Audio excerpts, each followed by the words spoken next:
நாடாளுமன்ற தேர்தல் அல்லது பாராளுமன்ற பொதுத் தேர்தல் எதிர்வருகின்ற 11ஆம் மாதம், அதாவது இம்மாதம் 14ஆம் தேதி நடைபெற இருக்கின்றது.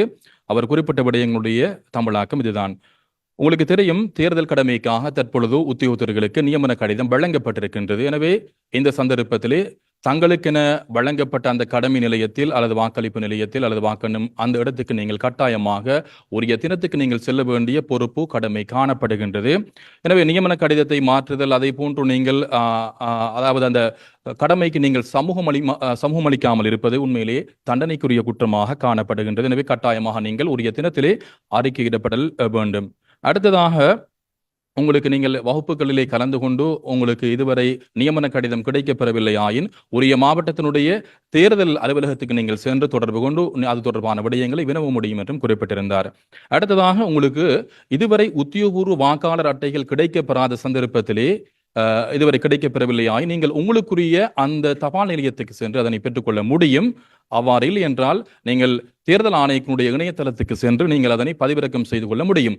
வாக்களிப்பதற்கு உங்களுக்கு கட்டாயமாக வாக்குச்சீட்டு வாக்காளர் அட்டை கட்டாயமாக தேவைப்பாடு கிடையாது. உங்களுடைய அதாவது செல்லுபடியான அடையாள அட்டையை நீங்கள் காண்பித்து வாக்கை பதிவு செய்யக்கூடிய இயலுமை காணப்படுவதாக அவர் குறிப்பிட்டிருந்தார். அடுத்ததாக, தேர்தலில் வாக்களிக்க செல்லுபடியான அல்லது அடையாள அட்டைகள் தொடர்பாக தேர்தல் ஆணைக்குழு ஏற்கனவே அதனை உங்களுக்கு அறிய தந்திருக்கின்றது. அதனை சுருக்கமாக பார்க்கலாம்.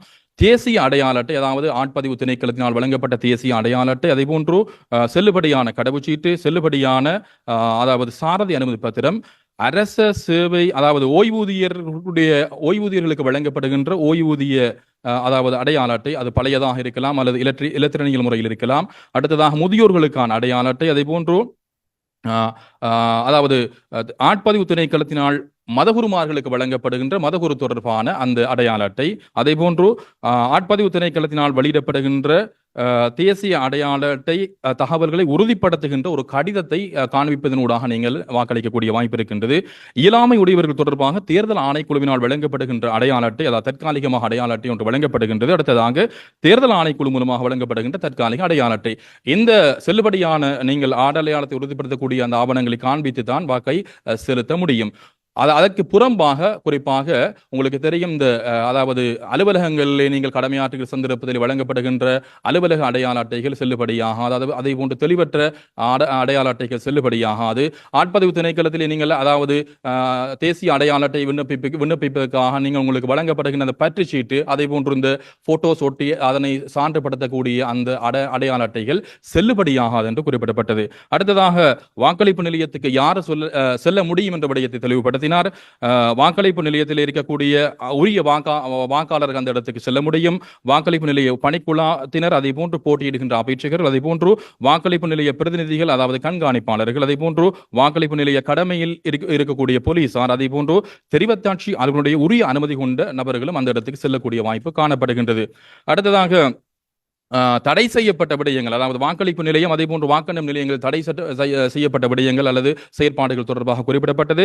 கையடக்க தொலைபேசி பயன்படுத்த முடியாது, புகைப்படம் எடுத்தல், அதே போன்று வீடியோ காணொலி எடுத்தல், அதே போன்று ஆயுதத்தை உடைமையில் வைத்திருத்தல் மற்றும் புகைத்தல், மதுபானம் அருந்துதல் மற்றும் போதைப்பொருள் பாவனை, மதுபானம், போதைப்பொருள் ஆகியவற்றை பயன்படுத்திவிட்டு வாக்களிக்க வருதல் போன்ற விடயங்கள் தடை செய்யப்பட்டிருக்கின்றது.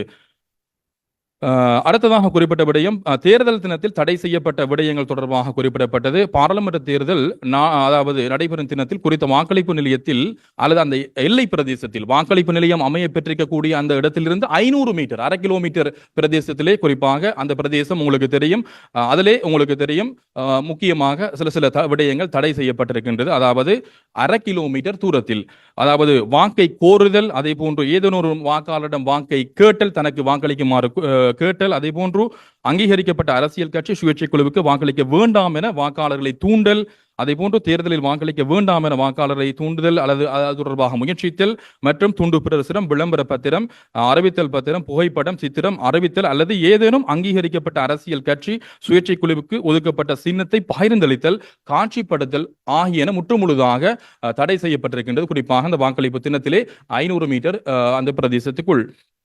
அடுத்ததாக அனைத்து வாக்குப்பட்டிகளிலும் முத்திரை பதிக்கப்பட்ட இலக்கங்கள் குறிக்கப்பட்டுள்ளதுடன் வாக்குப்பட்டி விநியோகிக்கும் சந்தர்ப்பத்தில் குறித்த இலக்கத்தினை குறித்துக் கொள்வதுடன் பொறுப்பேற்கும் மத்திய நிலையத்தில் குறித்த வாக்குப்பட்டியினுடைய இலக்கம் சரியானதா என்று நீங்கள் பரீட்சித்து பார்க்கக்கூடிய இயலுமை காணப்படுகின்றது.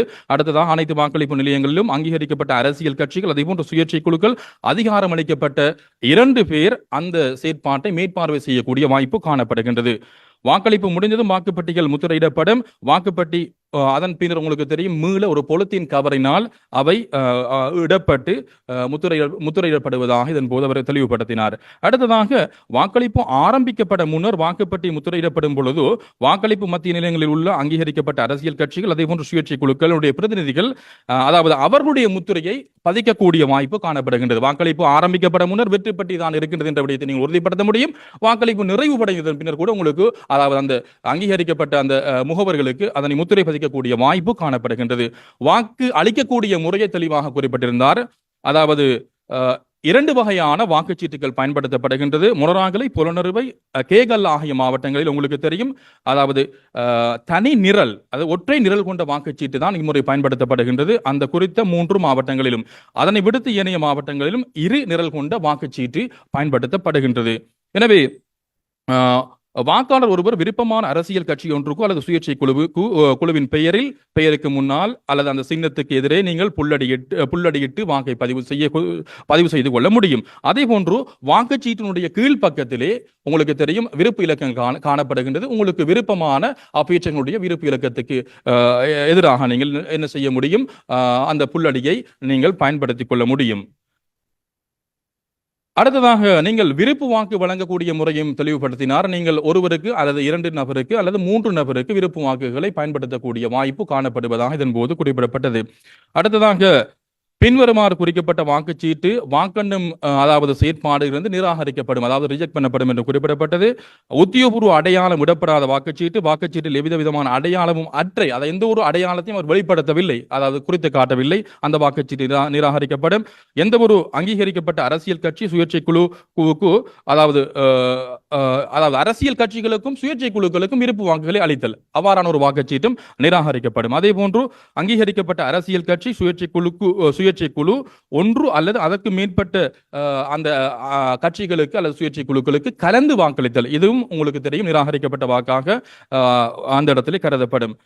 எனவே அதே போன்று வாக்காளரை அடையாளம் காணும் வகையில் வாக்குச்சீட்டில் ஏதேனும் ஒன்றை எழுதுதல், நீங்கள் குறிப்பாக அதிகமானவர்கள் எழுதக்கூடியவர்களாக இருக்கின்றனர், அவ்வாறாக எழுதப்பட்ட வாக்குச்சீட்டுகள் கூட நிராகரிக்கப்படும் என்றும் இதன் போது குறிப்பிடப்பட்டது.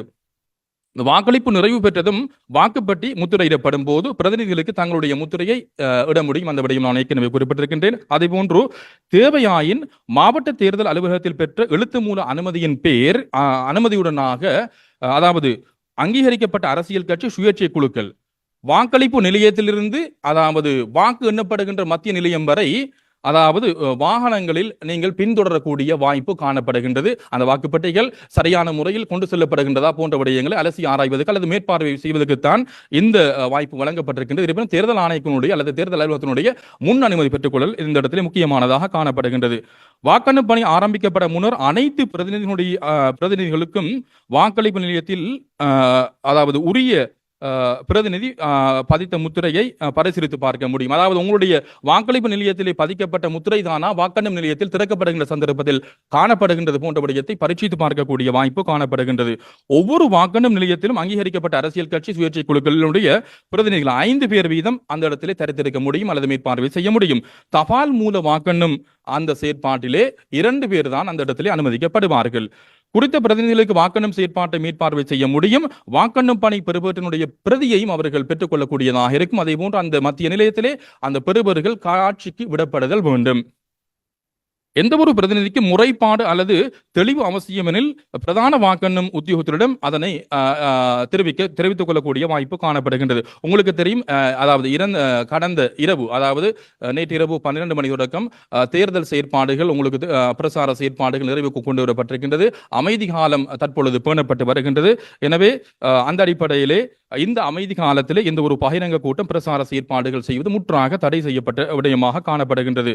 அதே போன்று இந்த காலப்பகுதியில் இலத்திரனியல் அதே போன்று அச்சு சமூக ஊடகங்கள் ஊடாக அரசியல் கட்சிகள் அதே போன்று அங்கீகரிக்கப்பட்ட அரசியல் கட்சிகள் மற்றும் சுயேட்சை குழுக்கள் பிரசார செயற்பாடுகளை மேற்கொள்ள முடியாது. நாங்கள் ஊடகங்களுடைய பிரதானிகளுக்கும் இந்த விடயத்தை தேர்தல் ஆணைக்குழு உத்தியபூர்வமாக அறிய தந்திருக்கின்றது.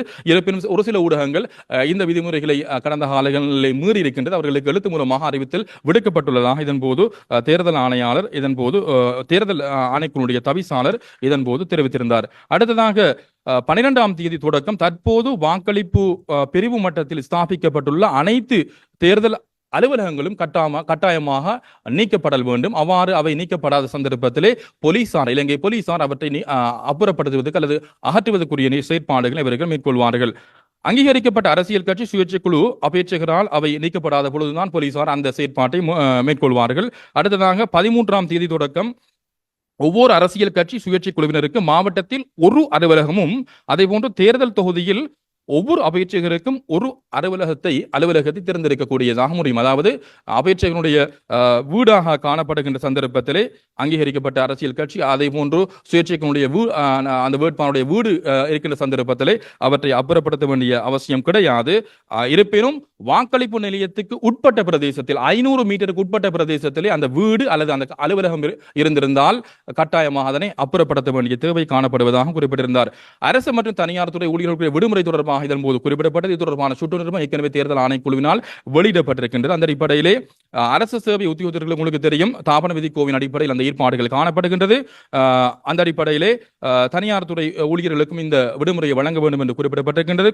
அதாவது 40 கிலோமீட்டர் அல்லது அதற்கு குறைவான தூரத்தை கொண்டவர்களுக்கு அரை நாள் விடுமுறையும் அதே போன்று 40 கிலோமீட்டருக்கு 100 கிலோமீட்டருக்கு இடைப்பட்டவர்களுக்கு ஒரு தினமும் 100 கிலோமீட்டருக்கு 150 கிலோமீட்டருக்கு இடைப்பட்டவர்களுக்கு 1.5 நாட்களும் அதே போன்று 150க்கும் மேற்பட்டவர்களுக்கு 2 தினங்கள் அதே போன்று தூர இடங்கள் இருக்கக்கூடிய இடங்களுக்கு 3 நாட்கள் அல்லது அந்த விடயங்களை அவ்வாறு வழங்கக்கூடிய வாய்ப்பு காணப்படுவதாக இருக்கின்றது. அரசு உத்தியோகத்தை பொறுத்தவரையிலே அவர்களுக்கு 4 மணித்தியாலங்களுக்குள் அந்த வாக்கை பதிவு செய்வதற்குரிய விடுமுறை வழங்கப்பட்டு இருக்கின்றது. அடுத்ததாக அரசு தனியார் பல்கலைக்கழகங்கள் தொடர்பாக அவர்களுக்கும் இந்த வாய்ப்பு வழங்கப்படல் வேண்டும். அவர்கள் விடுமுறை வழங்கப்படல் வேண்டும். அரசு பல்கலைக்கழகங்களுக்கு விடுமுறை வழங்கப்பட்டிருக்கின்றது. எனவே அரசு பல்கலைக்கழகங்கள் தனியார் பல்கலைக்கழகங்கள் இருக்கக்கூடிய மாணவர்கள் அதே போன்று பணிக்குழாத்தினருக்கு இந்த வாய்ப்பு வழங்கப்படல். அதே போன்று உங்களுக்கு தெரியும் இந்த ஆடை கை தொழிற்சாலைகள் அதே போன்று தனியார் நிறுவனங்கள் இருக்கக்கூடிய ஊழியர்களுக்கு இந்த வாய்ப்பு வழங்கப்படல் வேண்டும் என்று தேர்தல் ஆணையங்களுடைய சுற்றறிக்கை குறிப்பிடுகின்றது. தபால் மூல வாக்களிப்புகள் 4:15 மணிக்கு ஆரம்பிக்கப்படும். அதாவது எதிர்வருகின்ற 14ஆம் தேதி வாக்கெண்ணும் நிலையங்கள் அதாவது உரிய உத்தியோகத்திற்கு வந்த சந்தர்ப்பத்திலே ஏனைய அதாவது தபால் மூல வாக்குகளில் ஏனைய வாக்குகள் 7:15 மணிக்கு ஆரம்பிக்கப்படும். உத்தியோகத்தினுடைய அந்த நிறைவன் சரியாக அமைகின்ற சந்தர்ப்பத்திலே அந்த செயற்பாடுகள் முன்னெடுக்கப்படும் என்றும் இதன்போது குறிப்பிடப்பட்டது. தேர்தல் ஆணைக்குள் உத்தியோகபூர்வமாக அந்த பெறுபவர்களை வெளியிடும். அது தொடர்பாக நீங்கள் நம்பிக்கை வைத்துக் கொள்ளுங்கள். ஏனைய உத்தியோகப்பற்ற தகவல்களை நீங்கள் பிரசாரம் செய்வதிலிருந்து வெளியிடுவதிலிருந்து தவிர்த்து கொள்ளுமாறு இதன்போது உங்களிடம் கோரப்பட்டது. அடுத்ததாக வாக்கெண்ணும் பொறிமுறை தொடர்பான செயற்பாட்டை அவர் 3 கட்டங்களாக குறிப்பிட்டிருந்தார். முதலாவதாக ஒவ்வொரு வாக்குப்பட்டியினுடைய வாக்குகளின் எண்ணிக்கை எண்ணப்படும். அதனை அடுத்து அதன் பின்னர் அங்கீகரிக்கப்பட்ட அரசியல் கட்சி அதே போன்று சுயேட்சை குழுக்களுக்கு கிடைக்கப்பட்ட வாக்குகள் எண்ணப்படும். அதன் அடிப்படையில் கிடைக்கப்பெற வேண்டிய உறுப்பினர் தொகை தீர்மானிக்கப்படும். அதன் பின்னர் விருப்பு வாக்குகள் எண்ணப்படும் என்ற அடிப்படையில் அந்த வாக்கெண்ணும் பொறிமுறை தெளிவான முறையிலே உங்களுக்கு எடுத்துரைக்கப்பட்டது. ஒவ்வொரு அரசியல் கட்சி அதே போன்று சுயேட்சை குழுவினால் முன்வைக்கப்பட்ட அபேட்சைகள் பெற்ற கூடிய விருப்பு வாக்கின் அடிப்படையில் அதாவது உறுப்பினர்கள் தெரிவு செய்யப்படுவார்கள். தேர்தல் தொகுதி மாவட்ட பெறுபவரானது தேர்தல் செயலகத்தினால் அல்லது தேர்தல் ஆணைக்குழுவுக்கு வருகின்ற அந்த பெறுபவர்கள் மீள பரிசீலிக்கப்பட்டதன் பின்னர் தான் அது உங்களுக்கு அதாவது மக்கள் பார்வைக்காக மக்கள் அறிந்து கொள்வதற்காக அது வெளியிடப்படும். பெறுபவர்கள் வழங்கப்படும் வரை பொதுமக்கள் அமைதியாக இருக்குமாறு இதன் போது தேர்தல் ஆணைக்குழுடைய தவிசாளர் வேண்டிக் கொண்டார். இன்னும் குறிப்பிட்ட முக்கியமான விடயம் தேர்தல் தினத்தில் தேர்தலில் வாக்குகளை பதிவு செய்த பின்னர் மற்றும் வாக்கெண்ணும் போது வீட்டில் நீங்கள் இருக்குமாறும் அதை எக்காரணத்துக்காக வீடுகளிலிருந்து வெளியேறி வாக்களிப்பு நிலையம் அருகில் அல்லது வீதியின் தரத்து நிற்க வேண்டாம் என்றும் அதே போன்று தொலைக்காட்சி அதே போன்று உங்களுக்கு தெரியும் வானொலி ஊடாக அவற்றை நீங்கள் செவி சாய்க்கக்கூடிய அல்லது பார்க்கக்கூடிய வாய்ப்பு காணப்படுகின்றது. நீங்கள் வீதியிலே ஒன்று கூடி தேவையற்ற பிரச்சனைகள் ஏற்படுகின்ற சந்தர்ப்பத்திலே நிச்சயமாக அது சட்டத்துக்கு முரணான ஒரு செயற்பாடாக அமைவதுடன் இறுதியில் உங்களுக்கு சட்ட நடவடிக்கை எடுப்பதற்கு அது ஏதுவாக அமையும் என்றும் இதன் போது அவர் தெரிவித்திருந்தார். அதே போன்று சட்டத்தை கடுமையாக செயற்படுத்த போலீசாருக்கு விசேட அதிரடிப்படை அவர்களுக்கு வாய்ப்பு வழங்கப்பட்டிருக்கின்றது. அதே போன்று முப்படையினரும் தயார் நிலையில் இருப்பதாகவும் இதன் போது குறிப்பிடப்பட்டது. எனவே உங்களுடைய பிள்ளைகளுக்கு உங்களுடைய உறவினர்களுக்கு ஏதாவது ஒரு அசம்பாவிதம் ஏற்பட்டால் இருந்தால் நீங்கள் வெளியிலே சென்று அதற்கு நீங்கள் தான் பொறுப்பு சார வேண்டும். எனவே அந்த விடயங்களிலிருந்து தவிர்த்து கொள்ளுமாறு இதன் போது குறிப்பிடப்பட்டது. இறுதியாக அவர் குறிப்பிட்ட விடயம், தாங்கள் செலுத்திய வாக்கு எந்த பிரச்சனையுமின்றி எண்ணப்பட்டு சரியான முடிவை தங்களுக்கு வழங்க தேர்தல் ஆணைக்குழு தயாராக இருக்கின்றது. தேர்தல் ஆணைக்குழு மீது நீங்கள் நம்பிக்கை வையுங்கள். இலங்கை போலீஸ் அதே போன்று முப்படை மீது, பாதுகாப்பு தரப்பினர் மீது நம்பிக்கை வையுங்கள். நீங்கள் அளித்த வாக்குகள் நிச்சயமாக சரியான முறையில் எண்ணப்பட்டு உங்களுக்கு முடிவுகள் சரியான முறையில் தரப்படும் என்றும் குறிப்பிடப்பட்டது. வாக்கு உமது உரிமை, உமது அதிகாரம், தயவு செய்து அதனை நீங்கள் பயன்படுத்தவும். 14ஆம் தேதி அதாவது நீங்கள் உரிய நேரத்துக்கு வாக்களிப்பு நிலையத்துக்கு சென்று உங்களுடைய வாக்கை பதிவிடுமாறு இதன் போது தேர்தல் ஆணைக்குழுவின் தவிசாளர் வேண்டிக் கொண்டார். இதுதான் அந்த உரையினுடைய சாராம்சமாக இருக்கின்றது. ஸ்துதி. செய்திகளை உடனுக்குடன் தெரிந்து கொள்ள உடனே சப்ஸ்கிரைப் பண்ணுங்க.